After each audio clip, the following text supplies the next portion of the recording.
C'était probablement le film que j'attendais le plus cette année et ça faisait depuis vraiment une éternité que j'avais pas autant attendu un film de par son sujet, le Hollywood des années 60, qui est une époque que personnellement je fantasme, de par ses comédiens, voilà, Leonardo DiCaprio, Brad Pitt dans les deux rôles principaux, et de par son réalisateur Quentin Tarantino. Donc voilà, j'en sors, je viens tout juste de sortir de la séance et j'avais quand même envie de vous parler de ce film. Je sais que je ne l'ai pas digéré. Je sais que c'est un film sur lequel je vais prendre beaucoup de temps avant de réussir à réellement poser mon avis, réussir à en prendre la pleine mesure. Mais j'avais envie de vous délivrer une réaction à chaud. Vraiment, voilà, on est dans la critique à chaud la plus totale. C'est prenez-le comme un exercice de style, prenez-le comme une démarche de vouloir partager mon ressenti à la sortie de ce film. Voilà, donc c'est parti. Je vais donner mon avis ultra chaud sur Il était une fois à Hollywood. Mon avis sera pendant une première partie sans spoiler et on va très vite arriver dans la partie spoiler parce que c'est un film qu'il faut découvrir vierge. Donc voilà, je ne vous pitcherai quasiment pas l'histoire, je vous dis juste que ça concerne Rick Dalton qui est joué par DiCaprio, qui est un acteur dans les Hollywood des années 60. Et voilà, je vous en dis pas plus. Allez découvrir ce film. Mais si vous voulez une petite idée de comment l'aborder, dites-vous que c'est un film qui essaye de raconter une époque, de raconter un moment dans l'histoire de l'Amérique, dans l'histoire de l'industrie cinématographique hollywoodienne, un moment qui est charnière et une époque fantasmée par un Tarantino qui n'a pas vécu cette époque-là, mais qui clairement aurait rêvé y vivre, et il a utilisé tous les moyens qu'il avait à sa disposition pour réussir à reconstituer cette époque et à y plonger pendant quasiment 2h45. Donc voilà, tu vas vivre un film, et plonger dans une époque pleinement. Donc pas nécessairement suivre une histoire, pas nécessairement sur une trame très efficace. Voilà, on est très très loin d'avoir un scénario qui joue sur le fait de t'agripper et de te promettre des péripéties. Voilà, on est loin de ce que Tarantino a fait d'habitude, hein. Si tu aimes le cinéma de Tarantino, tu vas être un peu perdu parce que il va pas utiliser des ressorts habituels. D'habitude, Tarantino, c'est par exemple un réalisateur qui manie plutôt bien la vengeance dans ses films, c'est un peu le moteur de ses scénarios. Et là, on est vraiment très loin de tout ça. On est dans de la chronique. Donc, il ne faut pas s'attendre à être embarqué dans une histoire avec des péripéties, mais vraiment, il faut s'installer et se plonger dans le Hollywood des années 60. C'est un film d'érudit, donc je pense qu'il y a énormément de choses qui vont passer au-dessus ou à côté de énormément de monde.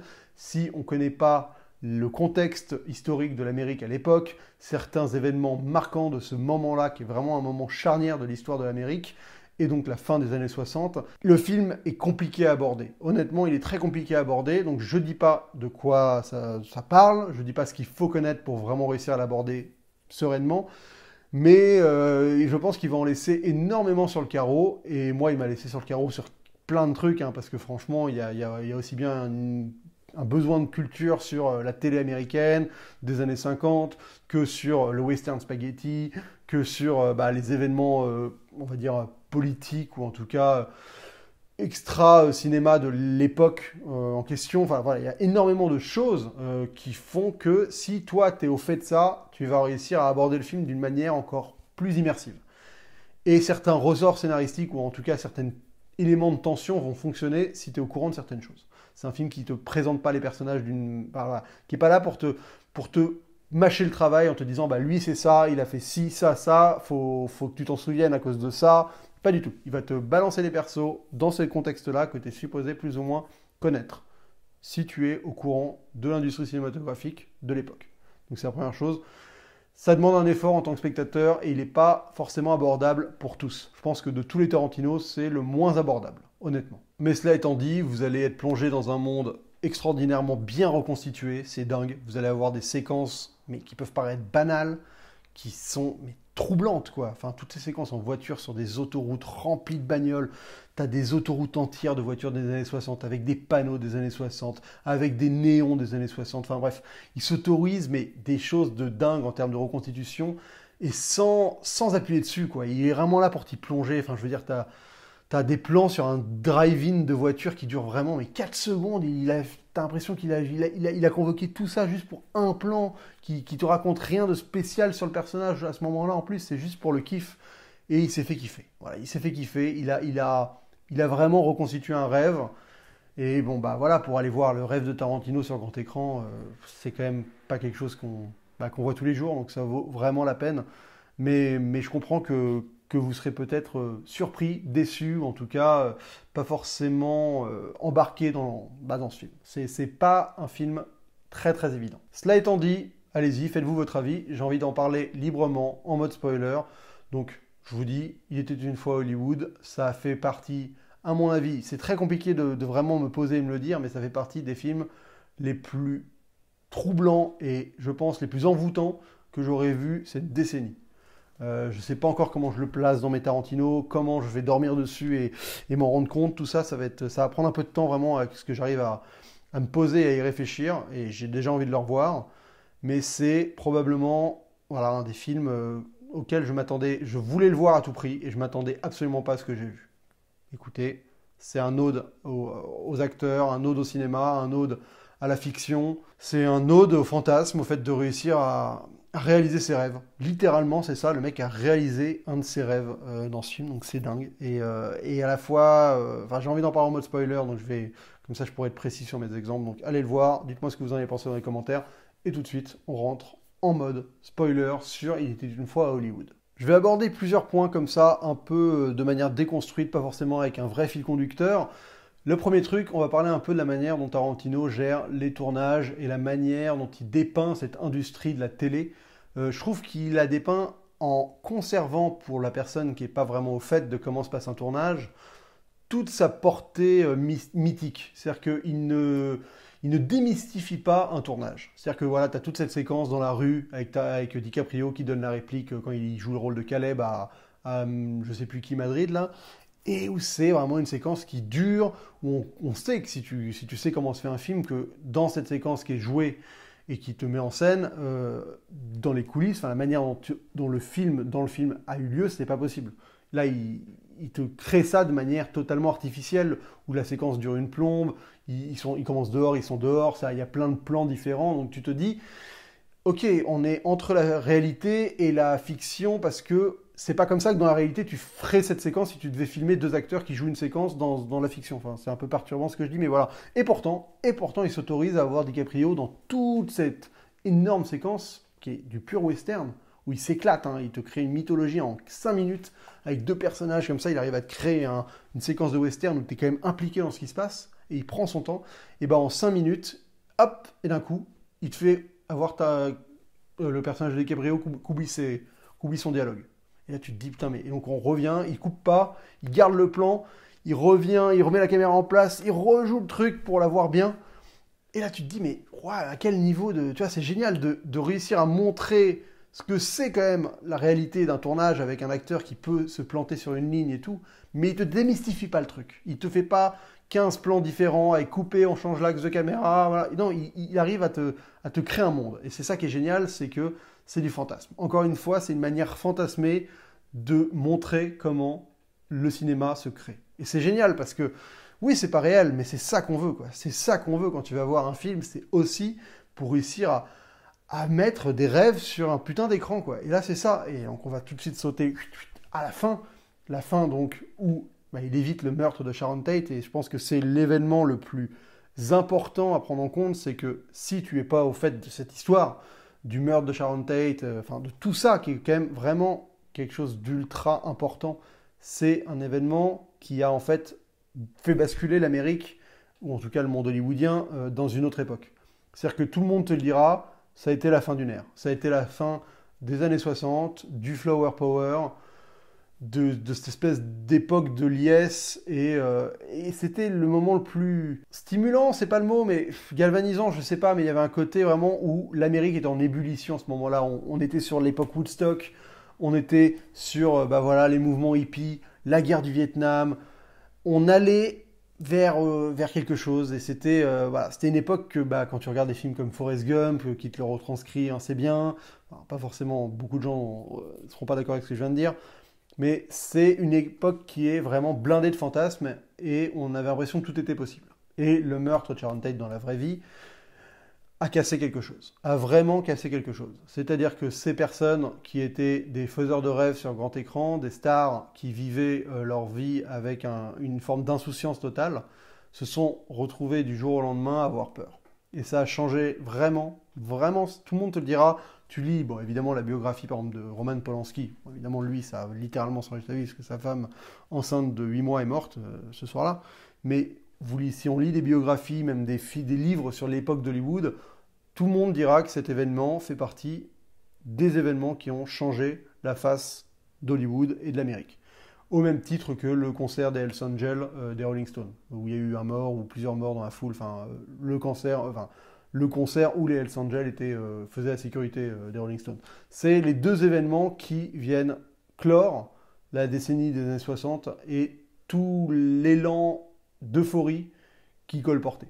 Et donc le fait de briser ça, d'empêcher que ça arrive, c'est quelque chose qui, encore une fois, est de l'ordre du fantasme pur. On est vraiment comme il avait fait avec Inglourious Basterds, où il s'autorise à réécrire l'histoire, et donc à tuer Hitler dans un cas. Désolé, j'ai spoilé Inglourious Basterds pour ceux qui n'étaient pas au courant. Et donc là, il s'autorise à faire en sorte que les fous de Manson ne tuent pas Sharon Tate. C'est un espèce de geste comme ça de se dire, bah voilà, dans mon monde parfait, c'est comme ça que ce serait arrivé, et on aurait vécu un autre Hollywood. Et on aurait peut-être été sur cette continuation et tout aurait été différent. Et probablement mieux. Voilà, on pouvait s'y attendre. Et c'est ça qui est génial dans le film, c'est qu'il joue perpétuellement sur cette... quand t'es pas au courant, quoi. Moi, ça m'a vraiment marqué. Sur est-ce qu'il va le faire ou pas? Est-ce qu'il va la tuer ou est-ce qu'il va la sauver? Parce que tu sais que Tarantino, il est capable de la sauver. Tu sais qu'il a déjà réécrit l'histoire dans un de ses films et que c'est pas... Il va le faire, mais t'es pas sûr. Et donc il y a vraiment cette tension qui apparaît, mais de manière ultra tranchante au moment où tu as cette voix off qui résume les événements. Tu sais qu'on va vers ça, mais tu sais pas ce que lui va décider de faire, Tarantino. Tu le sais qu'il est capable de tout. Et donc ça, c'était vraiment assez bien mené, parce que ça change toute la donne, en fait, de pas d'être dans le fait de pas savoir, quoi. Tu vois, t'es vraiment dans l'incertitude. Et c'est très fort. Surtout que toute la première partie du film, c'est vraiment une chronique. T'es juste là, tu vis quasiment une seule journée dans la vie des personnages. Et il est là pour te montrer à quel point c'est un putain de rêve, en fait, cet endroit, Hollywood, à cette époque-là. Sharon Tate, c'est l'innocence incarnée. La meuf, elle fait du cinéma, elle va au cinéma, elle se voit, elle prend son pied, elle kiffe voir que les gens rient à ce qu'elle fait, l'applaudissent quand elle botte le cul d'une meuf. Enfin voilà, elle profite, elle est vraiment d'une candeur et d'une ingéniosité, d'une ingénuité qui fait que c'est de la pureté pure, quoi. C'est vraiment, elle est pure et ça te montre à quelle époque le cinéma c'était pur. Enfin, c'est un peu ce qu'il essaie de te représenter. Et pareil, un mec comme Tarantino, comme un mec, le personnage de DiCaprio, c'est un mec qui se donne corps et âme pour son boulot, pour ce que c'est qu'être acteur. Et la petite fille est un peu le côté Jiminy Cricket, enfin, c'est un peu sa conscience qui vient et qui vraiment lui est là et le montre que c'est une profession où c'est soit tu donnes tout, soit t'es pas là. Et donc il y a vraiment une lettre d'amour à tout ça en disant que les gens qui font ça, c'est pas des moins que rien, c'est des gens qui doutent, qui ont des faiblesses, qui se bourrent la gueule ou pas, voilà, mais qui ont ça dans le sang, qui sont vraiment habités par leur putain d'art, par le fait de faire des films ou de faire de la télé, c'est pareil. Et je trouve que c'est une lettre d'amour extraordinaire qu'il délivre par cette reconstitution historique aussi, dans laquelle il te plonge, quoi, et dans laquelle vraiment il te fait vivre ces moments-là en te disant putain, mais ouais, c'était une époque géniale, quoi. Et il en rajoute pas. Il te fait pas exprès de te faire des teufs ou non, non. C'est juste par un quotidien, par du visuel, par te montrer à quoi ça ressemblait, la simplicité de ce monde où tu étais une star de ciné, les gens ne te reconnaissaient même pas à ton comptoir quand tu vas voir le film, ils galèrent à te voir parce qu'on n'est pas à une époque où il y a Instagram, il y a la télé, il y a encore les paparazzis. Enfin, les gens vivent encore dans une forme d'anonymat, même en étant des superstars. Et donc, ça met quasiment tout le monde au même niveau aussi. Et voilà, ça rend la chose il y a une forme d'harmonie qui se dégageait de ce monde-là, qui a été brisée ce soir-là à cause de la mort de Sharon Tate. Et Tarantino s'autorise à perpétuer cette harmonie. Je trouve que c'est beau. C'est pas nécessairement surprenant parce qu'on sent que ça va venir. On sent qu'il peut la sauver ou pas. Et ça procure des vrais éléments de tension. Au-delà de ça, il s'autorise quand même des choses assez audacieuses. Moi, je trouve que par exemple, toute la séquence dans le ranch où il y a toutes les sbires de Manson. Là, Manson, tu vois une fois, il est à peine mentionné, il faut vraiment être au courant de ce qui s'est passé. Enfin, c'est quand même, encore une fois, si tu vas sans connaître cette période-là de l'Amérique, tu comprendras, ce ne sera pas hyper intéressant.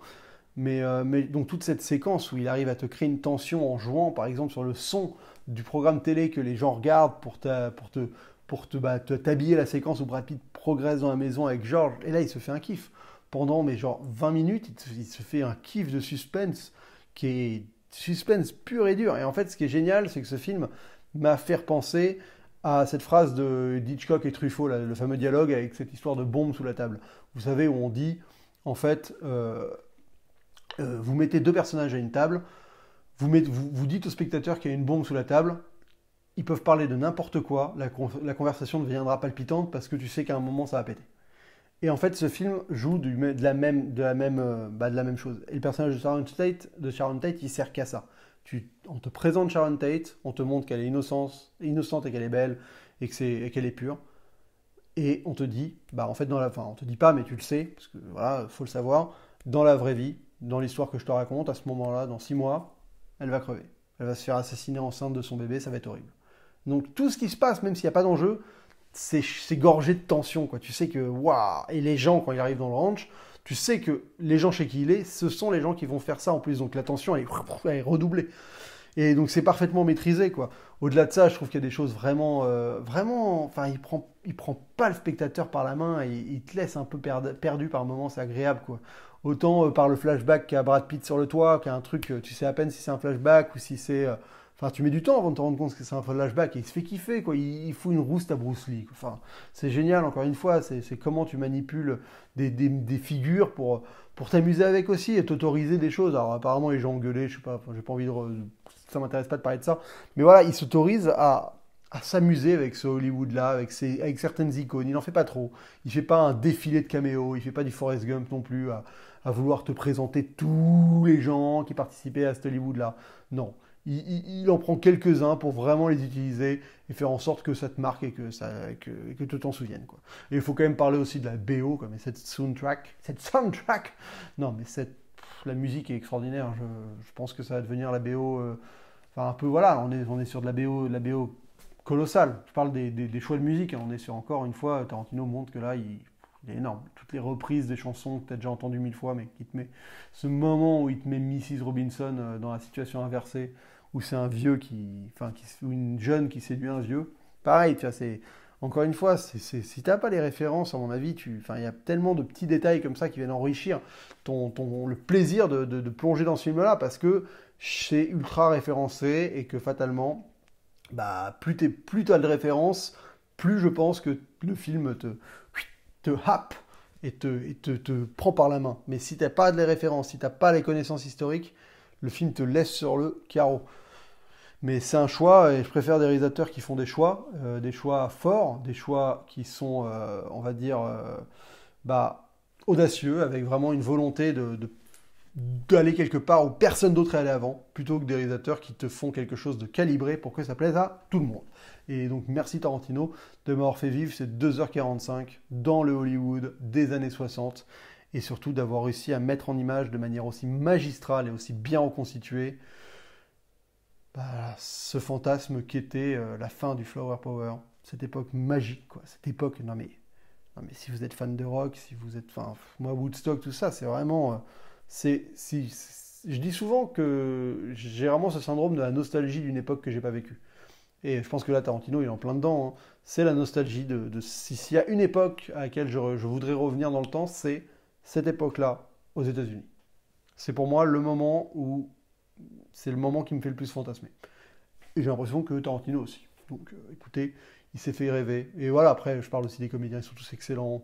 Ce binôme, enfin, DiCaprio, il passe partout de manière tellement à l'aise. Le mec, c'est tellement un king. Enfin, franchement, je pense que là, on est sur sa plus grosse performance d'acteur parce qu'il donne tellement de trucs différents, quoi. Et t'arrives tu l'oublies, quoi. Tu l'oublies, ça devient Rick Dalton, quoi. Mais vraiment, c'est-à-dire que on est sur un DiCaprio qui joue un acteur, qui joue des rôles, et donc tu finis par oublier, déjà quand il joue les rôles, tu oublies qu'il est Rick Dalton, et quand il est Rick Dalton, tu oublies qu'il est DiCaprio, donc un mec, il a tellement de niveaux, enfin c'est dingue, c'est dingue, et Brad Pitt, il est juste, mais colossal aussi. Après, il est dans un registre un peu plus, on va dire, proche de ce qu'il peut faire, mais il est génial, quoi, il est génial. Voilà.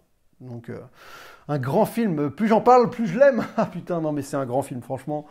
Je suis sur un gros coup de cœur, un film qui va dormir avec moi cette nuit, c'est sûr, et qui va me bercer comme ça, je vais y repenser. et je vais y replonger dedans assez rapidement. Je vais peut-être... Ouais, c'est un film, à mon avis, on n'a pas fini d'en parler. Mais je pense qu'il va pas plaire à tout le monde. Et c'est ça qui me plaît aussi. Parce que bah, plaire à tout le monde, c'est plaire à n'importe qui. Ça, c'est Youssoupha qui dit ça dans sa chanson. Je sais plus c'est quoi la chanson de Youssoupha où il dit ça. Mais bon, écoutez, on va se quitter là-dessus. J'étais très heureux de vous donner mon avis, mais alors sur chaud, là, tu vois, il est minuit 47. Je suis sorti du cinéma à 11h47. Ça fait à moins d'une heure que j'ai vu le film. Et je vous donne mon avis comme ça, boum boum boum à chaud. C'est pas pour faire des vues, hein, je m'en balance les coucougnettes. Hein. C'est vraiment juste pour, voilà, pour dialoguer avec vous et vider ce que j'ai à dire sur ce film à chaud, comme ça. J'aime bien. C'est un vrai exercice que j'apprécie. Mais peut-être que si le film continue de m'habiter ces prochains jours, j'écrirai quelque chose de plus construit pour essayer d'être vraiment... pour réussir à synthétiser quelque chose que ce film a réussi à m'évoquer. Mais il y a quand même des choses à prendre dans ce que j'ai dit. Donc n'hésitez pas.